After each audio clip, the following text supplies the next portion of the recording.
you said, it's a technology that's developing so fast. So Yeah. it's a lot to perhaps learn. So I think that's one form, is just kind of where each teacher seems to have a different comfort level. Presented by Sacramento Educational Cable Consortium. You're listening to Lights, Camera, Learn. Welcome to another episode of Lights, Camera, Learn. I have with us our guest today, Savannah Kuchar. She's an education reporter for Abridged. Savannah, welcome. Thank you for having me. Absolutely. So I wanted first to find out, when I have folks on here, the initial thing I want to discover is what got you into the field that you're in now. Mm-hmm. Yeah, I think for me, if you're talking journalism, it definitely started in college for me, working for the university paper. I went to Rice University in Houston, and working for the school paper, Rice Thresher, was what really introduced me to journalism, got me interested in reporting on news. Reporting on education has been a more recent development, but one that I was really excited to come into. So you didn't work at the high school newspaper, or didn't have an interest in it before that? So I had some interest actually in high school. I came into college knowing that I wanted to write for the university paper. Okay. But the high school I was at didn't really have that opportunity. We didn't have a school paper.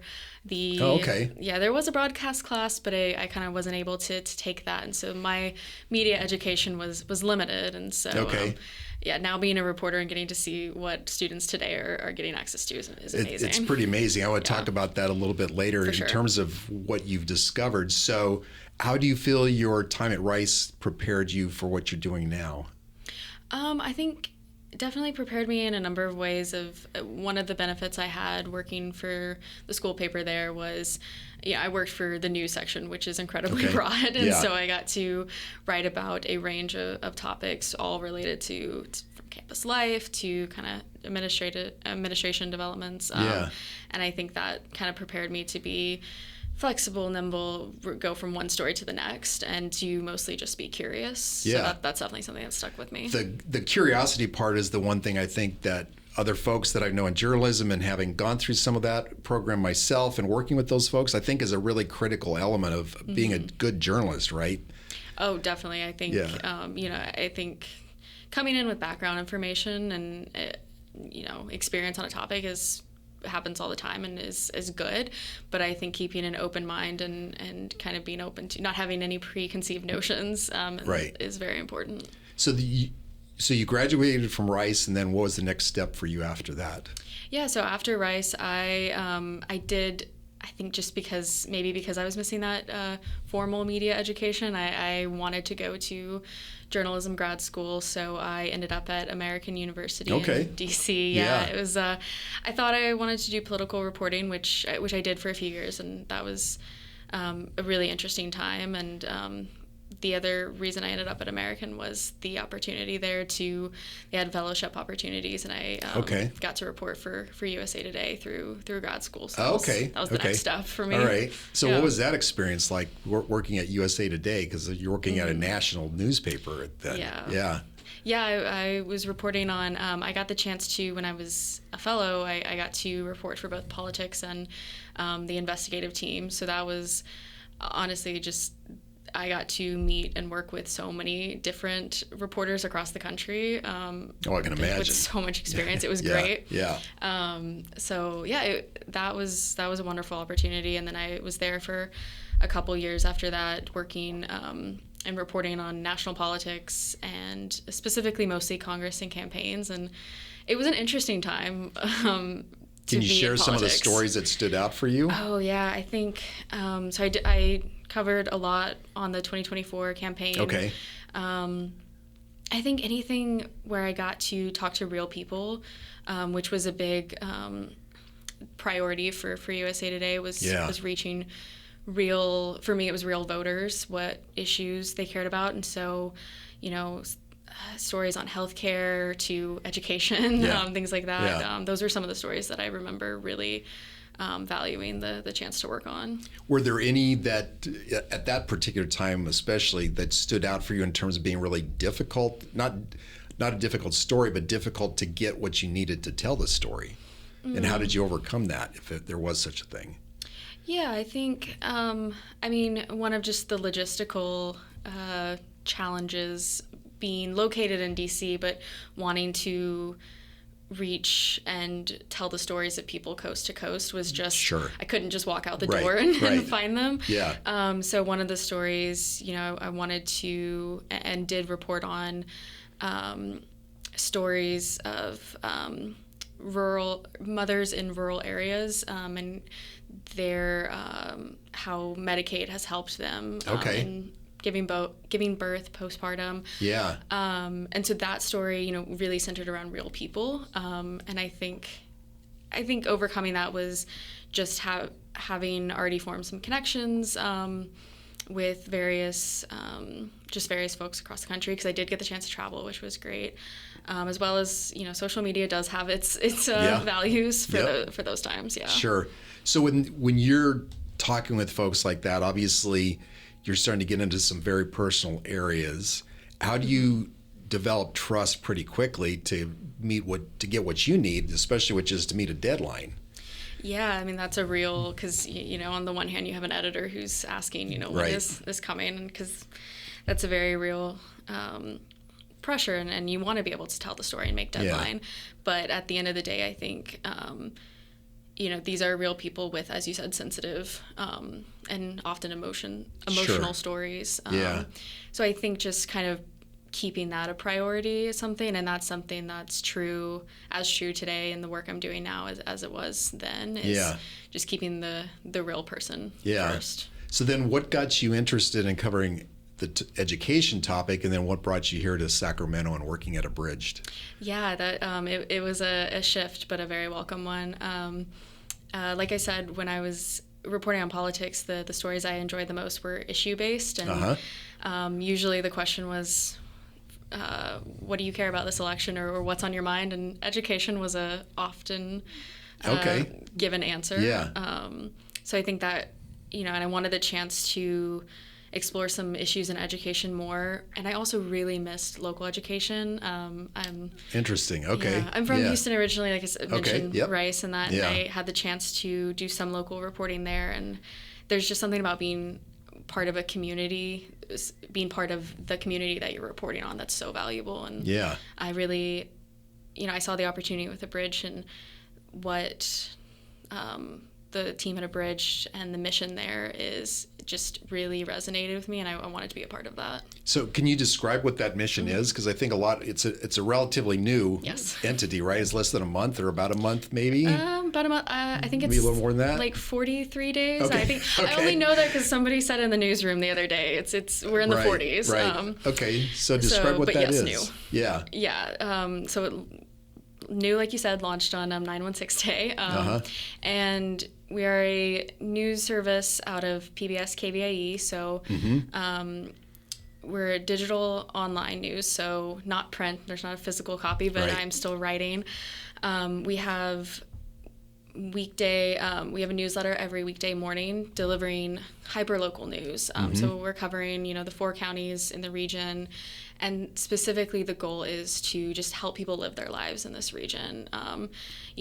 For my part, that's stories on schools, school districts, education-related issues, but we also have honestly quite a range of stories. We have food, entertainment, accountability, housing, transportation. We're really trying to cover the gambit, but at the end of the day, it's what do people need to know to live their lives better? And I subscribe to it. So, what I like about it is that it's kind of a snapshot, if you will, of the area. But I noticed that one of the things that I think is interesting is they pick a different person as kind of like the daily editor or whoever it is that introduces that particular issue, right? So you've done that a couple of times. Yes, that is something that's fun, is getting the chance to do that. It's funny you say that, because right before we had this conversation, I just wrote the intro for tomorrow, so this is good timing. But yes, I've had that opportunity, and it kind of changes hands across the newsroom, and I think it's good because, hopefully, people get the chance to meet each of us individually and know, who is reporting on the news, and feel feel connected to not only the stories that are being told, but who's delivering them. Yeah. So is the opportunity you have now to work at Abridged, is that something that sought you out, or did you seek that out and found it in your search to work for some place to cover education? I found it. Okay. I was looking, like I said, for local opportunities, and really wanted to be issue focused, and education was among the top, if not the top issue that was interesting. And so I saw the opportunity just, in a job search with Abridged. And I'm not from California anywhere, but my partner is, and so that was kind of the tenuous connection. Okay. I saw the opportunity with Sacramento. I had heard a lot of really good things about the region. I had a former coworker who's from Roseville, and so she talked about growing up here. Yeah. Things like that, and it kind of just seemed like all the right things, and fortunately worked out. So, I mean, you're here in the capital of California. How do you think covering education is different in this environment versus maybe if you were in Los Angeles or maybe San Francisco or some other area? I don't know, just having, like I said, not from the state and knowing LA as well. Yeah. But having conversations with people here, one of the things that's interesting is, there are districts in the Sacramento area like Elk Grove and Roseville that are growing, which is, from everything I've heard, not necessarily the trend, at least if you're talking Bay Area and that. So people want to be here, and families and people with kids who are in schools are moving here, and so I think that's why education is so topical. There's a lot of stories to tell. Yeah, I think what makes education interesting to me is that schools, whether people realize it or not, tend to be still the focus in the community. Mm-hmm. That's where the kids gather. That's where the families can gather.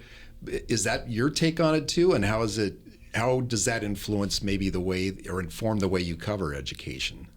Yeah, I think it's central. I mean, like I said, if you're anyone with kids living in the area, it's a common question of how are the schools, and like you said, it's very central, I think, and I think that's something that's very important to both myself and my editors at Abridged. Is our goal is to be a service to parents and by extension students and families, and so I think keeping that at the heart of our goal, and it's, I want to say, easy to do, or it's easy to do that when it's such a important issue. Sure. Yeah. It's central. So education itself obviously is a pretty broad topic. Are there particular issues within education that you're starting to now see kind of come to the fore here that might be different where you might have covered it before, or that might be kind of similar? And what are those issues? I think there's quite a range of issues under the umbrella of education, like you said. Yeah.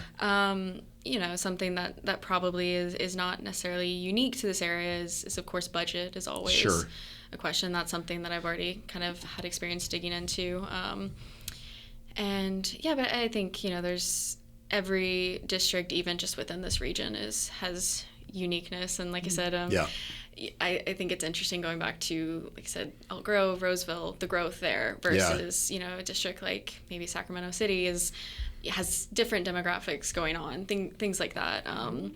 It does make for an interesting time even within one region. Yeah, it does. Yeah. What are some of the more interesting stories you've been able to cover since you started this beat? Yeah, no, it's like you said, we're a new outlet, and yet it feels like I've already gotten the chance to do a number of things. One that's super interesting, one of the earlier stories I got to tell was talking to people about AI. Artificial intelligence is so, obviously it's not unique to schools or education, it's everywhere, but within the realm of schools, how are teachers, parents, students approaching it? And I think unsurprisingly the answer is there's a huge variety. And so that was a really interesting story, especially because I got to talk to so many different people, and I got to be in different districts and talking to folks across the area. Yeah.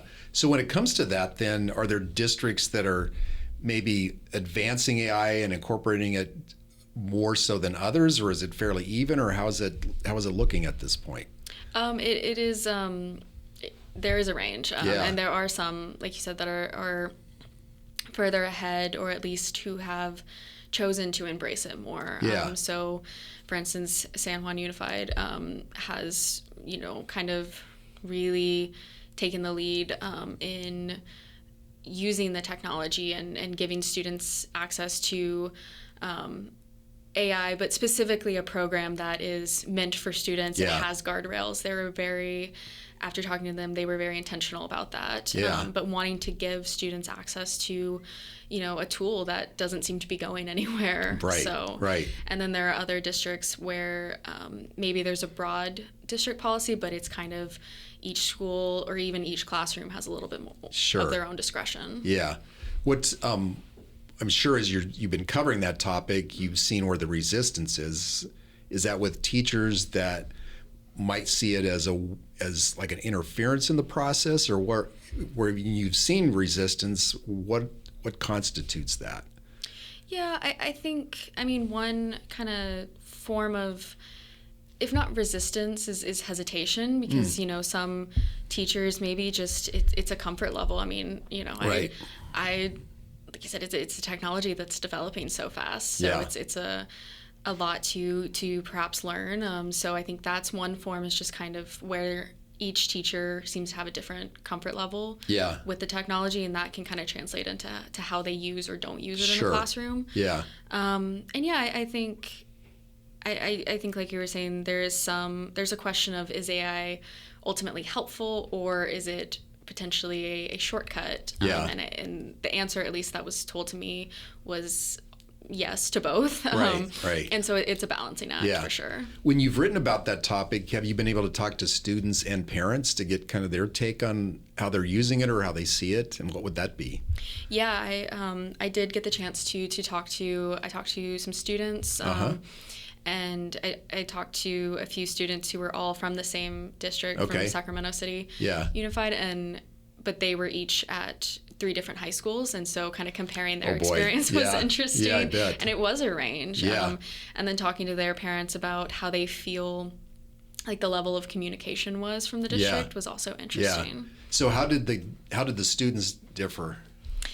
What I was maybe a little bit surprised by, the students even had reservations about AI, and kind of, is it a tool, or should we be using it? And one thing they told me was they wanted more education just on AI itself. They wanted to know more about it and the ethics and things like that. Yeah, that's interesting. So what about the parents? I think, how do they feel about it? Again, one of the things was communications. They just kind of want to be informed about it. And, I talked to one mom who said that, she trusts her kid and what her kids are doing. But, with different schools and different districts having different expectations, it can be a little confusing sometimes. Yeah, I bet it is. And I would imagine that what's happening right now is that it's probably being instituted more in high schools and maybe middle school, and not so much in the elementary school. Is that what you found?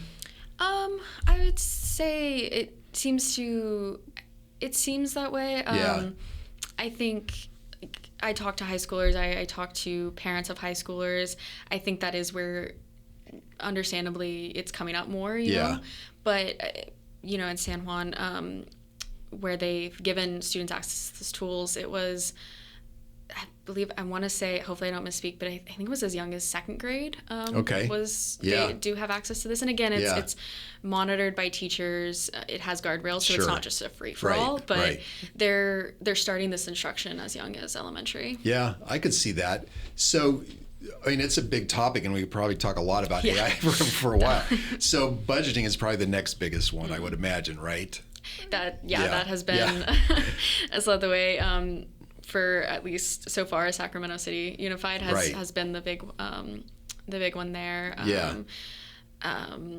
And that was one of, actually, I think that was in our first week with Abridged. It was kind of a blur, but it was reporting on a $43 million that they had spent $43 million more than they had realized last school year, basically, when some new numbers came out. And it's been interesting kind of continuing to follow that, and getting actually quite a bit of reader response, people emailing and wanting to know more. Yeah, I bet. Well, because, I mean, since you've dove into that with, for their particular situation, what do you think got them to where they were at relative to that overspend? It's from what I've read and talking to people so far, this is not a sudden new issue. That there's kind of, it's recurring, and it's built on a history of some financial instability. Okay. One of the ways that's manifested is this term unauthorized contracts came up, which sounds super jargony. Yeah, it does. Right. But essentially, it was coming up a lot, and it ended up doing a separate story on that because people were reaching out asking, "What is this?" And essentially, it's contracts that staff and departments are agreeing to without going through each and every step of the budget process. So then all of a sudden it's there, and then the invoice comes in, right. and you go, wait a minute, who did this? But the interesting thing about that story is, it sounds, just saying it like that sounds like, oh, how could they do that? But talking to people about, but where are these contracts coming from? And I think I believe it was 98% came from the special education department. And interesting. Talking to folks there, it was, they were explaining how they need to get services to students. So it's a nuanced discussion. Yeah, I can imagine. So then, so we got AI and we got budget. Is there a third one that's like a big part of this?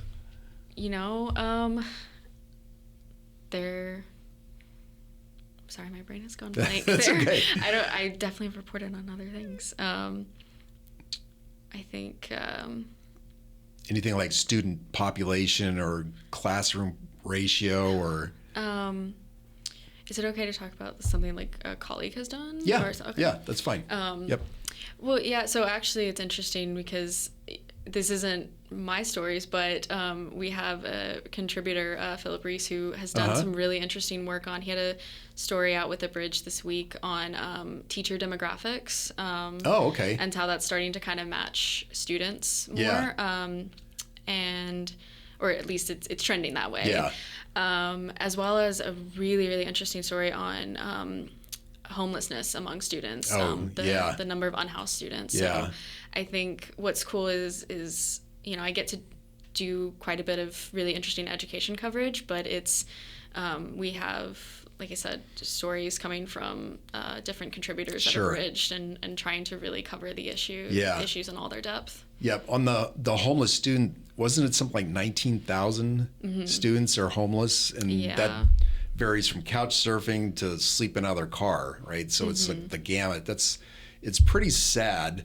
And in your colleagues covering it, what's being done? I think that's kind of the question. Yeah. The interesting thing reading the story was, as you noted, the 19,000, but how those numbers have increased with new reporting rules. So that's interesting. Yeah. So I what think constitutes how to address it was the question. Right. So I want to get back then to kind of your role as a reporter. How do you approach a story? What goes into that from the time you're either assigned it or you pitched it and your editor says, great, go for it. Yeah, it's I would say there's no perfect uniform process, but some things it's definitely, if it's a story that I've pitched, is kind of laying out what I already know and then filling in those gaps, which usually is quite a number of reaching out to folks who have a concern in this area or different stakeholders. So it's a lot of just initial conversations, some that get quoted and some that don't. Sometimes it's good to just talk and get a better understanding. Yeah. So I think that's something, and that happens as well when it's a signed story, is just reach out. So it's a lot of conversations on the front end and following up as the reporting process goes on. So and I think going back to what we were talking about earlier, just generally approaching with curiosity, kind of keeping questions at the forefront and continually going back to, okay, this is the information we have so far. What else would someone want to know about this? And sometimes that turns into a separate story, but sometimes it's filling in those gaps, because we, as much as possible, don't want to leave readers with more questions than they started. Yeah.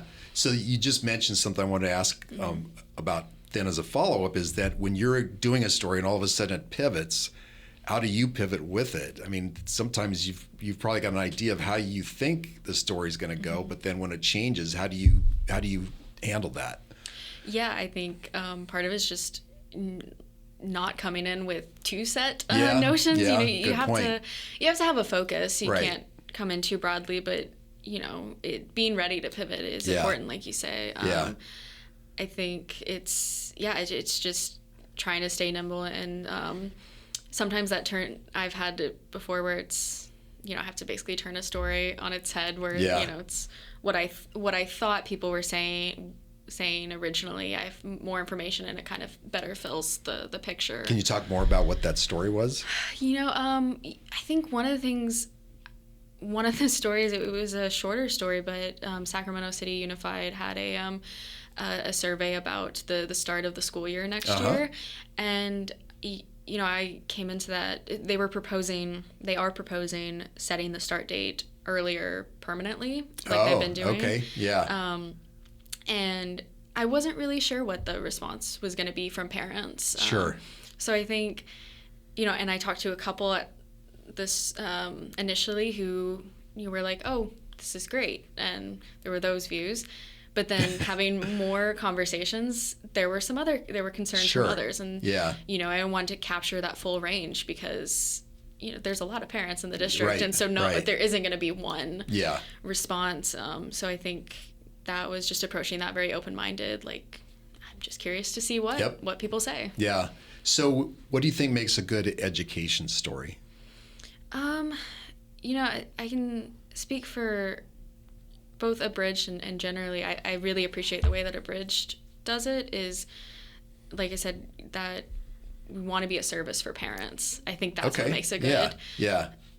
In the realm of education, is there's a lot of stories that could be told, and those that should be. And I think at the end of the day, the priority, I think, and I've had support from my editors here, is that, service to parents. What do they need to know? What do they want to know when navigating schools, the district, education broadly? It's tough, because you've got 12 school districts in just Sac County alone. Mm-hmm. Then you've got all these outlying counties that have multiple districts within them. Every district has their own kind of demographic that goes with that. And the parents have probably different expectations in each district depending on the demographic. So when you're covering this, how do you take those things into account? I think it's exactly what you said, of just keeping those differences in mind, and knowing that Roseville is not Elk Grove, is not Twin Rivers. Just all of it could go on, as you said, but there's absolutely some stories that are shared, but keeping those differences in mind, and even within a district, I think trying to capture diverse voices is also important. So even if it's just about one district, trying to talk to parents across demographics, across just parts of the city, whatever that looks like, trying to capture a range of voices is really important. Yeah, I think that's true. Did you have any preconceptions about Sacramento before you got here that got blown away? I think honestly, I started with a pretty blank slate. Other than, like I said, the few people I know who kind of knew it, said that it was a good city to live in. I think something that I was hoping for, and that has come true, is that it's a perfectly sized city, is what I keep telling people. That's interesting. Okay. It has every... Because Houston's huge. Oh, Houston is... Isn't it like the second or third largest city in the... Third or fourth? It's in the top 5, something like that. Yeah, I think I never know if we're ahead or behind Chicago. Right. Yeah, it's much smaller than that, and smaller than DC, I believe. At least in feel, it is. but it has every, convenience of a city, and also like just reading all the food and entertainment coverage. It's like there's always something going on, but it doesn't feel overwhelming or right. I really, really enjoyed being here good already. Is there anything that surprised you about the educational system here?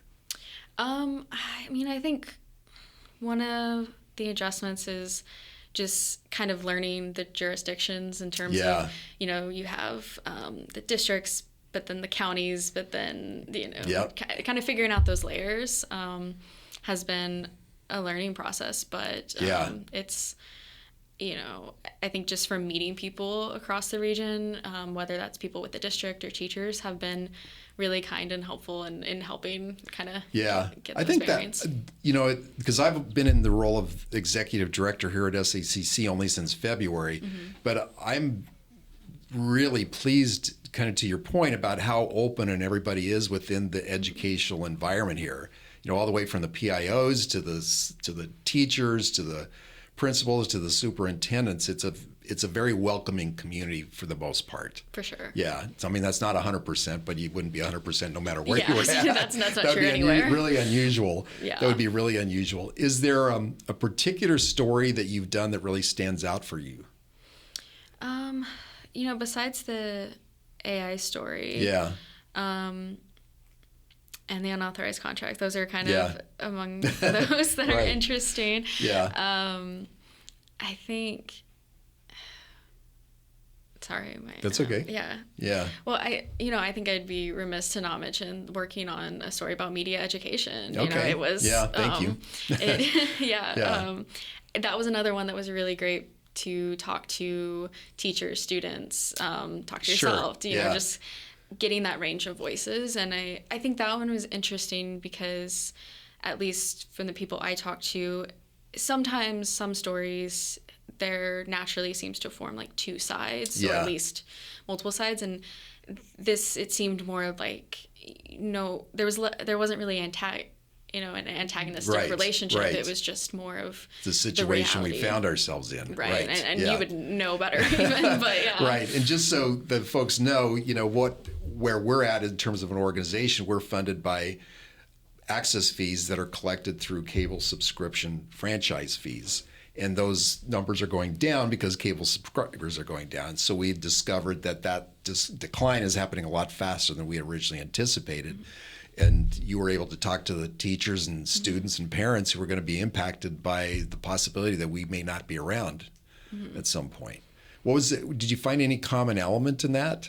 Any of those discussions? Yeah, I think one that was interesting. It's funny when you have multiple separate conversations and then they each say the same thing.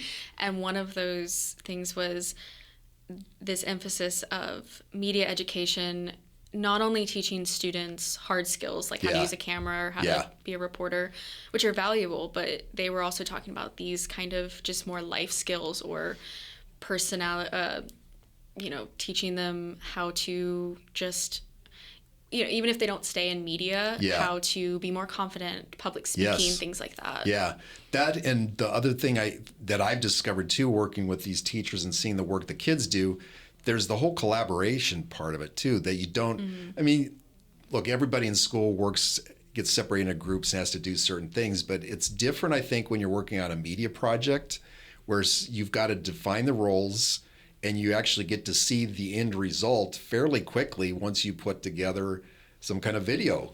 Whether it's a little PSA or whether it's an instructional piece or something else, you can see the result of a group work. So it's not like a shop where you're making something out of wood or you're doing something like that by yourself. You're seeing the result as a group. And I think that kind of collaboration and learning how to communicate more clearly to make sure everybody understands what their role is and then what the outcome is, I think those are additional skills that the kids are learning. Yeah, that's what I heard as well. And I also got to see, I got to visit a classroom where they were doing like a morning broadcast, and it really looked like it's pretty amazing operating television studio. And not all schools have that, obviously. Certain schools have more than others. Some of that is because the teachers are more focused and on that, and then the schools are able to provide them with more of the budget necessary to make those things happen.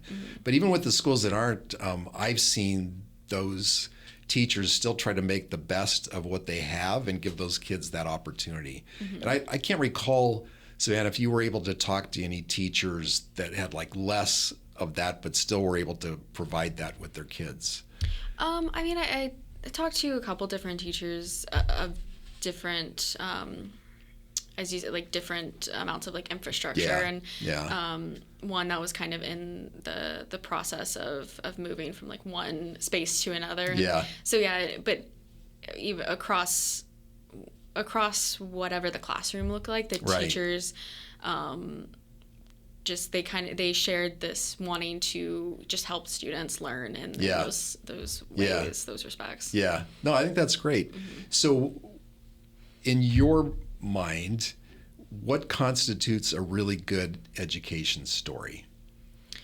An education story, I think it's something that it's a story hopefully that captures as many different perspectives as possible. It's not just from the district, it's not just from teachers or even just from parents necessarily. It's a more well-rounded story that at the end of the day can help students, parents, and families just navigate the schools, make the best decisions for their families. So I think whether that looks like a budget story or a academic calendar or there's so many different concerns that people, or how to use AI, things like that. There's so many different things happening. So I think the topic absolutely varies. I think I could see that. So is there a story you're just chomping at the bit to write? Well, I don't want to give anything away. Yeah, that's true. So I think I will just say I'm looking forward to writing more stories that similar to AI, that are exploring how modern issues are playing out in classrooms and how different schools and teachers and students are navigating that. So that's something that I really want to get back to, or not get back to, but continue doing. And I think any story that also where I can talk to multiple different districts and kind of really fulfill that mission of serving the Sacramento region overall. I'll answer that very broadly because I want people to come back to Abridged to read. I was just going to say we'll be watching for that on Abridged. So one of the other things that I see just in terms, because I live in Roseville and I see the impact of growth on the schools, and even though they built a lot of new elementary schools, a lot of those elementary schools are already being impacted relative to the growth. And I'm just wondering if you've seen or covered anything like that yet relative to the growth, because you did mention Roseville and Elk Grove where the growth is happening.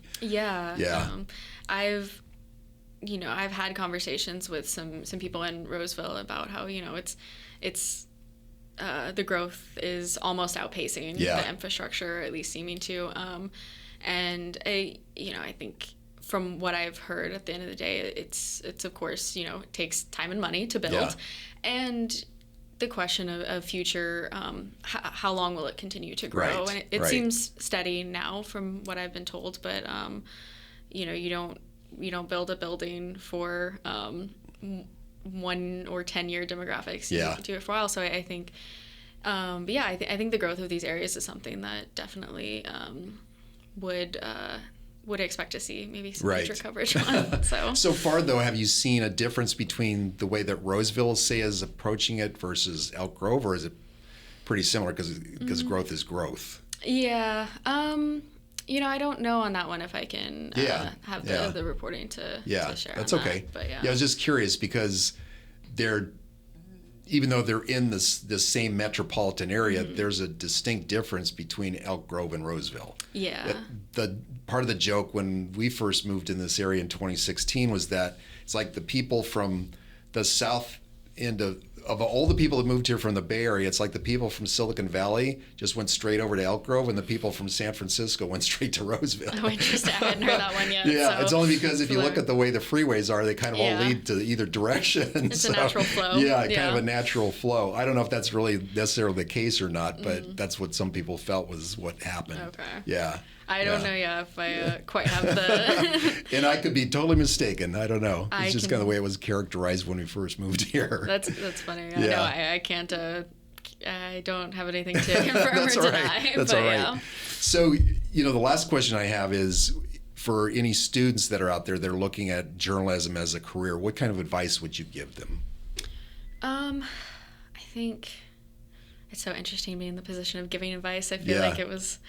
not that long ago when you were getting it, right? It's very... I think one of the things that at least has surprised me is just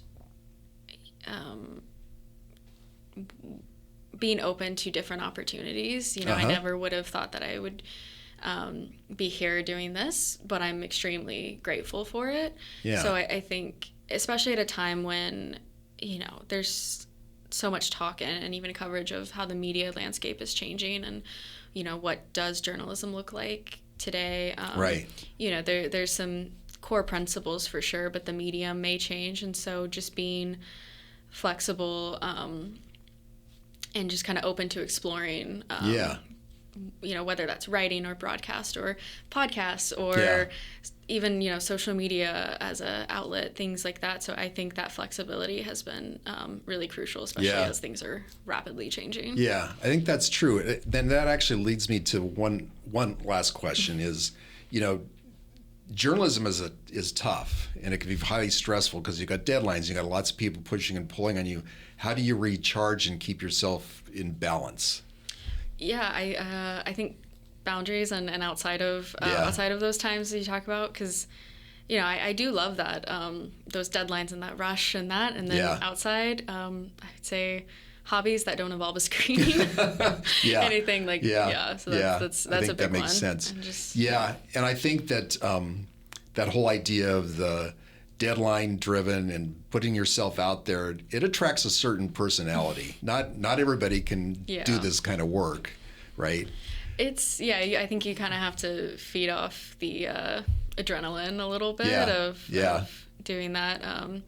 But even then, like you said, everybody needs to recharge and prioritize. Yes, you do. That health. So, Was there anything else that I didn't ask about your position or media education covering that you'd like to add?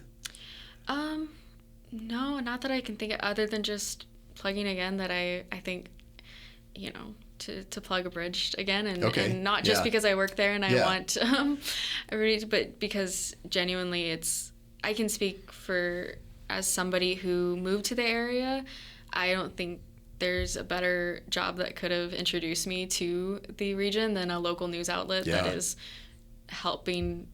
whose whole goal is to help people live their lives better here. Yeah. So I think, whether you've been here for decades or are newer like myself, I think it's such a valuable tool, and hopefully the education coverage I'm doing is also valuable too. I bet it is. So. I mean, just what I've read so far, that and all the things that are in Abridged, I think have been really great. Yeah, and certainly, coming into a new area, there's very few jobs you can get other than maybe working for the Chamber of Commerce that'll put you right smack dab in the middle of the community in the way that journalism has, and certainly the job that you've got. Mm-hmm. So thank you for being here. I appreciate it. Thank you so much for having me. This was fun. Good. Yeah. All right. Well, that's that for this episode of Lights, Camera, Learn. You can follow us on Spotify, Pandora, Apple Music, and also catch us on our website at secctv.org or support us on Patreon by just clicking on Lights, Camera, Learn. Until the next episode, make it a great day. Thank you.